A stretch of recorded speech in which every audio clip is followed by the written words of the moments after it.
I grew up in the Philippines. Being located in the typhoon belt, floods became more frequent, and as a result of this, the vulnerable communities lost their homes, lost their loved ones. As a young girl growing up in that norm, I got involved myself with relief efforts.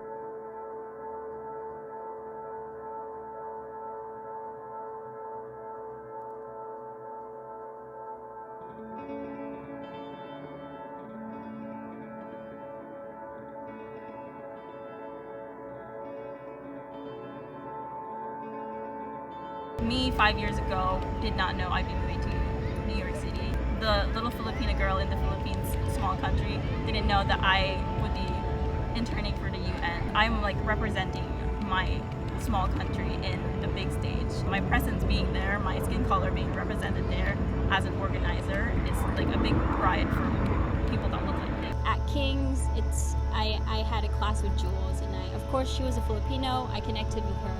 And we shared the same experience of like social impact, helping out the vulnerable communities affected by climate change. And that really drew me to putting her on board. I didn't even know she went to my school, and I met her through another climate organization. One day I mentioned something about finals. She was like, oh my gosh, I have finals too. And we both lived in New York. We were like, oh my gosh, we go to the same school. I had no idea. I was literally a freshman. As they come up in this climate world, they want to bring every person they possibly can up with them. They work so hard, and all they want to do is to spread the wealth and be kind. We are all pro bono. We've contributed more than 100 hours, and usually it's the conference that pays for the travel and accommodations. But however, this year, because of the pandemic, companies have limited money to give to donate or support these type of causes. Me, Jules, Abigail needed to find a way to fund ourselves to go to Glasgow. We reached out to President Gibson, who is the president of King's, and we asked if we could have support, financial support, or if not even financial support, connecting us to the right people. I wrote and sent the email, and I never got a response. And at that time, Jules and I were also in the school, in campus, so we literally just busted into his office. We pitched the whole event to President Gibson. Although he was pretty positive about it and commended the work that we did, he said that Kings wouldn't be able to support it because of various reasons, which we do respect. The COVID-19 pandemic, I know, has impacted a lot of institutions and a lot of companies. Support could also look like the college reaching out to its philanthropist partners that can make a donation or can give us exposure about what we're doing, and then spread the word of how hard we are working. There is sometimes a feeling of division between the students at King's and the administration. In more ways than this, I felt not a lot of support. We're a tiny liberal arts Christian university in New York, and we have 4 people representing something that's kind of out of the norm that our school would normally work on. In the way I see the world, this is the most important thing to possibly be working on, especially after COVID.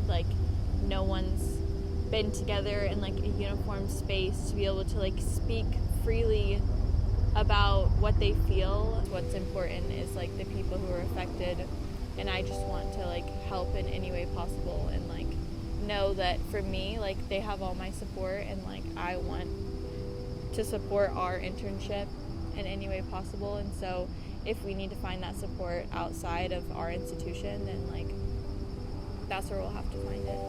I thought about Tyler to help us collect funds for me, Abigail, and Keziah. And Jules basically is we have a pitch for you. And I was like, oh my gosh, what is this?